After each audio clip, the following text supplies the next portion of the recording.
Earlier this month, I was at a class that our church offered about how to study the Bible more effectively.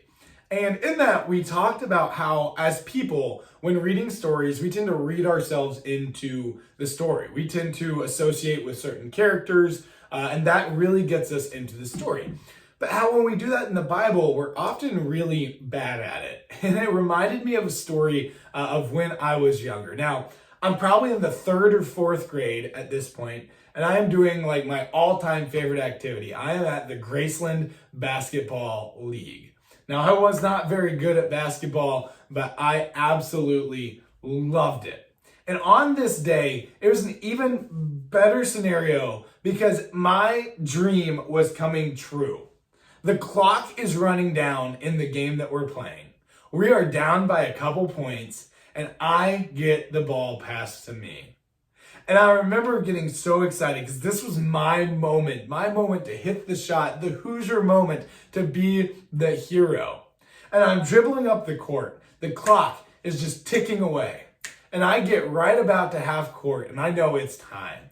So me and my, fourth grade strength, I cock that ball back. I take an extra couple of steps, and I launch that ball.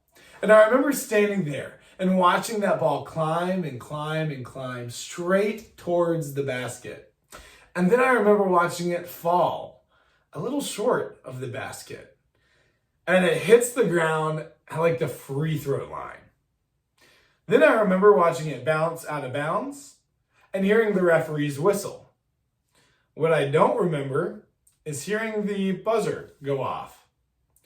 So I look up at the clock to see that there is like 6 seconds left in the game. Needless to say, we did not win that game, and I was not the hero.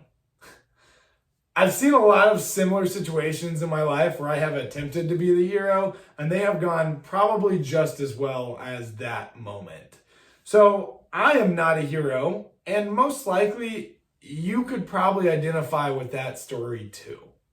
But for some reason, when I read the Bible, and for this example, we'll say the story of David and Goliath, what I do is I read myself into the situation of David, where I am poised with fighting the giant.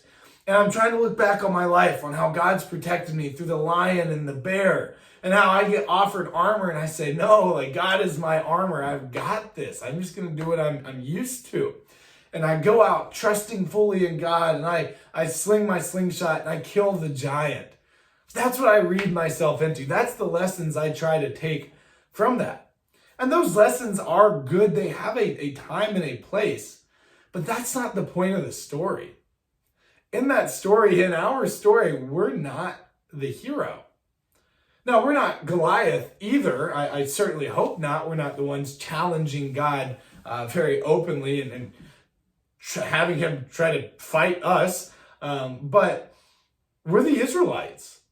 We're the ones on the sidelines that are too scared to go out and fight, that are hopeless. We've been yelled at. We've been beaten down verbally for days and months by this guy who's challenging our God, and we won't go out and fight. We are absolutely hopeless. But thankfully, we have the context of the rest of the Bible, and we know that we don't have to be the hero. That because Jesus Christ came and took our sins upon him, he died, rose again on the third day without our sins. He overcame death. He overcame sin. That we can trust in him, that we can believe and confess with our mouth that Jesus is Lord, and we will be saved. You don't have to be the hero. So this week, as you go about your days, as you go through your normal business, your normal life, take some time and thank God for the fact that he is our hero. That we don't have to bear the burden of trying to fight that big battle. That we don't have to be the hero because Jesus himself is.